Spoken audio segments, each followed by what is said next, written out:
Hello everyone, and welcome to yet another video review on the channel. And first off, before we start the video, I wanted to say that if my voice sounds like it has a bit of the cheese grater characteristic to it, if I sound a little bit different, that's because this week I've been battling with a flu or cold scenario, and I've been trying to just deal with it at this point. If it's going to be hanging on, then I just have to deal with it since I still have to hit deadlines. So with that in mind, let's get started with this week's video.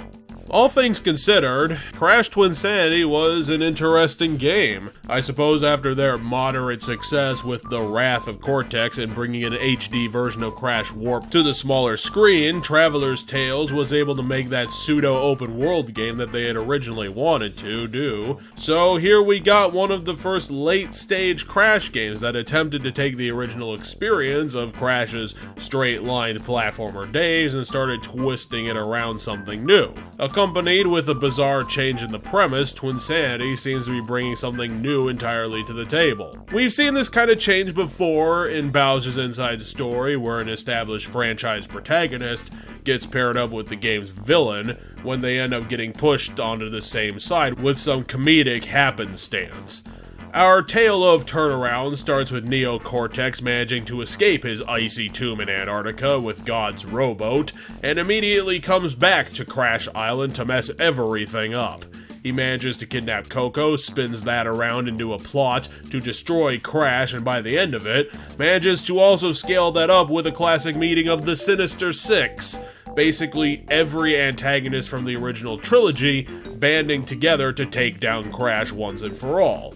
Frankly, the entire intro of the game does exactly what it was supposed to do. Introduce the player to the premise of the game, show what kind of game it's going to be both in story and with its gameplay, and most of all, entertain them through the whole damn thing with some sort of noticeable spectacle to keep them hooked on playing the rest of the game.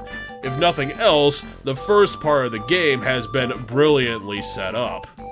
Well, since the game is called Twinsanity, so we eventually need to hit that twist in the story that forces Crash and Cortex to team up, and at this point, after the strangely annoying and stretched to absolute breaking point physics puzzle with the Crash and Cortex fight ball, needing to pinball their way around this whole giant room of ramps and jumps, yeah, that part was not actually super fun. At the end of their never-ending brawl and a visit from some sort of random mining clan of insects, don't ask, the pair meets up again at the site of the game's first power crystal. Yeah, this game does a lot to break apart and rearrange the typical platformer formula, and yet we still have to deal with these never-ending goddamn do-whatever-the-hell crystals that's basically the Crash version of the fucking Force.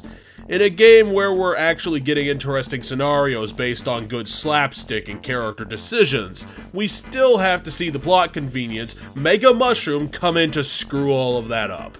To look on the bright side, at least these crystals are put into the backseat of the plot, so we can actually focus on the unique stuff up front with the characters.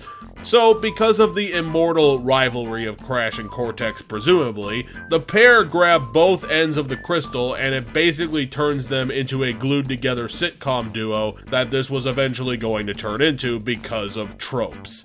I suppose it's as decent as any other explanation in a world fueled by both fictional science and actual magic. What follows that for the next 5-ish, 7-ish hours is a continuing train disaster that seems to keep plowing into so much crap on the tracks that I couldn't even imagine half of it happening. Like a boat, and a tank, and Godzilla. The game goes off the rails and then it manages to do it several more times after that. To summarize, it's basically a comedic odyssey across all of Crash Island that goes in order to defeat two evil parrots by accessing Cortex's teleportation machine with power crystals that they have to dig up by defeating Cortex's past comrades, the Sinister Six. The pair goes through the island's native population, dodging their assaults, They are forced to go in a circle through traps and tribulations around Cortex's laboratory, which involved a pay dispute with a gang of penguins for some reason, then to a missile factory that didn't have the best platforming ever designed. They had to conduct a prison break to get Nina involved in their plan, but instead of that, they did the breakout at a school for evil children, I think. And then, of course, it ends in the most logical way it ever could. Superpowered mech fistfight to the death. And I feel I should emphasize, the antagonists of Twinsanity are hyper-intelligent parrots. Yes, this shit has definitely hit the flippin' fan. To be totally honest, and it's probably not a huge spoiler at this point in the video, and as controversial as it might be for me to say this, Twinsanity is probably my favorite Crash game in its franchise, and definitely will stay that way since Activision Blizzard has no chance in hell of making anything exciting to add to that. For all of its changes, and for the studio's one joke about its previous game not doing so well, Traveler's Tales really did throw itself onto the design table hardcore in this outing, and finally made that open world addition to the series that they wanted to make happen originally. And the ideas just started flying off the page from there. In a typical platformer game, you pretty much know everything about it right out of the gate. It'll have a bunch of themed levels, it'll have one protagonist, possibly a live system, definitely a checkpoint system. There'll be a boring boss fight at the end of every level, and a spectacle at the end, and there will be actually no plot in between or any character cutscenes except for the beginning or the end of the game. Things get repetitive and things get tedious in this genre because not a lot of the major players in it seem to have that aspiration to heighten the concept with added features to either the gameplay or adding in a huge narrative design overhaul. And I'm not talking about reinventing the wheel or writing the fucking Iliad. Personally, all I'd like to see is some sort of scene of the characters talking or a thing happening in the environment to occasionally cut to, so I don't get goddamn bored, and Twinsanity manages to absolutely do that. Thankfully, throughout playing this game, I really never saw the next turn coming because the game keeps you in the dark about what's right up next until the second that it happened. And because the game was designed around that pseudo-open world on Crash Island, which even now doesn't have a real hard-set design of what's actually on the island itself, the game can get really unpredictable, and for the most part, it keeps a seamless, flowing progression of its story and the player hitting its set pieces, such as its boss fights, its cutscenes, and its platforming challenges. At one point, Crash is under siege by a polar bear chef, randomly designed to screw Crash over underneath the missile factory level immediately after he defeats Engine. So yeah, really anything is on the table when it comes to Twinsanity's game design. In order to keep things trucking along, let's start talking about the antagonists of this game, the aforementioned ridiculous parrots. They fit exactly as well as they need to in Twinsanity because the villains aren't really threatening to Crash and Cortex despite being incredibly powerful. And they mostly just serve to support the game's comedic tone and supply some great jokes of their own along the way. They summon creatures to fight the pair since they're so above it all as they plot how they'll destroy everything in a lackadaisical manner that they don't really have to do anything themselves. The backstory of how these parrots became a whole thing was that they used to be pets of Neo Cortex back in the day when they weren't intelligent.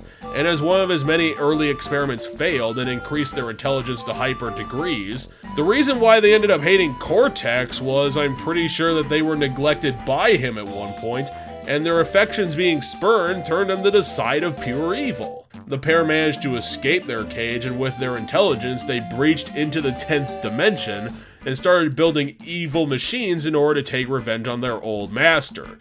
And it's a completely ludicrous story straight out of a Saturday morning cartoon that manages to be fitting and create some damned vivid villains because they got the jokes, the writing, and the voice acting right. Plus, in addition to all that, they got back all of the A-grade voice talent that they had backing up all the other characters that they introduced into the game. Dr. Cortex, what have you done?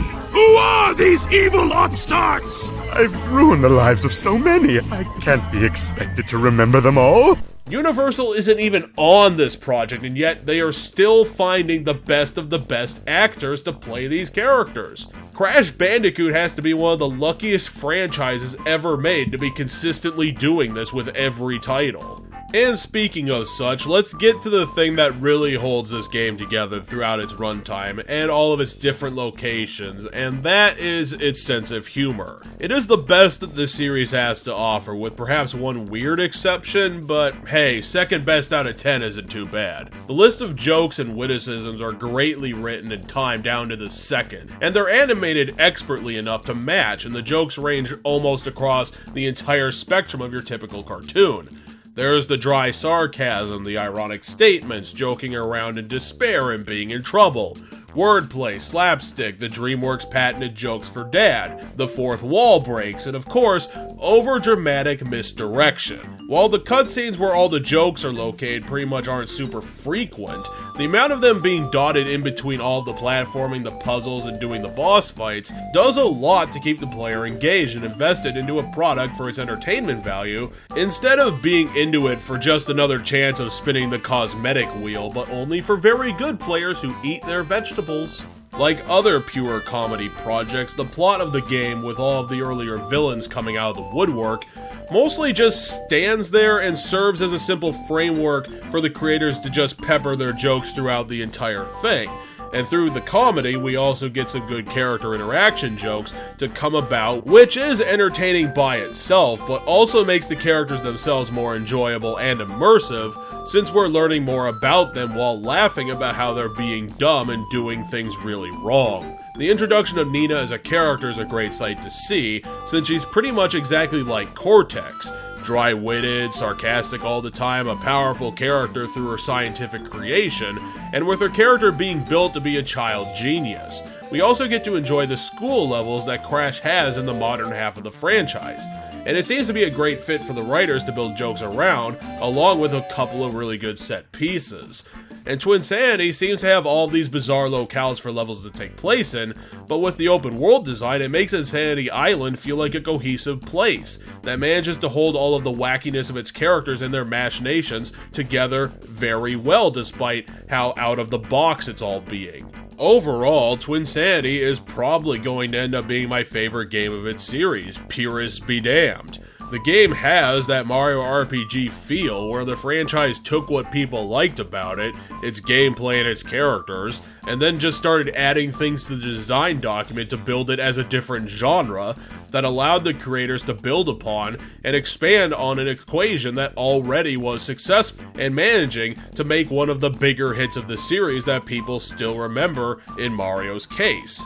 Unfortunately, I think Twinsanity had that awful timing to hit with the right idea at the wrong time. The fact of the matter was that once the years started passing and the PS2 era started getting into its mid and late ages, and the developers changed hands for this franchise in particular, either through bad promotions or confusing ads, the major changes to the creation team managed to scare off the buying public from Traveler's Tales entries in the series. Maybe from the outside it looked too different in its marketing material, and the audience might have thought that the big changes were going to result in a worse game, whereas in my opinion on this video, Twinsanity has pretty much everything that Crash is known for. It has kooky characters, it has the comedy to match throughout the dialogue scenes, the multiple perspective platforming that creates split-second differences between success and failure. It has a bunch of different scenarios that heighten up the platforming into its, some sections that are really memorable. It has interesting levels, it has a great and funny villain duo, it has the damned power crystals, most of the main cast, the amazing voice talent, and more cutscenes than you can shake a Mario game at. Twinsanity might not be especially deep or a true innovation of video games, but not every game needs to be in order to be truly great. In a day and age where major games are coming out that seek to bore and inhibit enjoyment to be a business tactic, the entertainment value of Twinsanity only shines out more. It's simply a game about dumb people doing dumb things in order to achieve a victory on accident. But what's most important is that the jokes and the plot turns are based on character decisions, which makes the comedy a better hit and the game itself more immersive. It's Crash who decides to kick Cortex off a cliff. It's Aku Aku who decides to join forces with Uka Uka. It's Cortex's decision to fight his old teacher. None of these things come about by pure happenstance, which ultimately makes the journey much more satisfying to watch in motion. Twinsanity is bizarre, funny, challenging, and starkly varied throughout its runtime, using nearly every trick in the book with an open world bent. The quality of how it was made would honestly put it toe-to-toe with the work that Naughty Dog put out only several years earlier, and at least shows that these new boys, Traveler's Tales, at one point knew what they were doing with the IP. It's a great game that used the power of the PS2 to really bring Crash Bandicoot to life and all the other characters around him, and if you did decide to skip it, then I could only recommend you to consider it a second time, because games like this only come around in franchises only once or twice. Dust off the old Sony dinosaur and slap that disc in, because there are too many other games that just waste your time for this one to go forgotten. Okay, so to finish up today's longer video, I will put up the scoreboard to show off the hard numbers.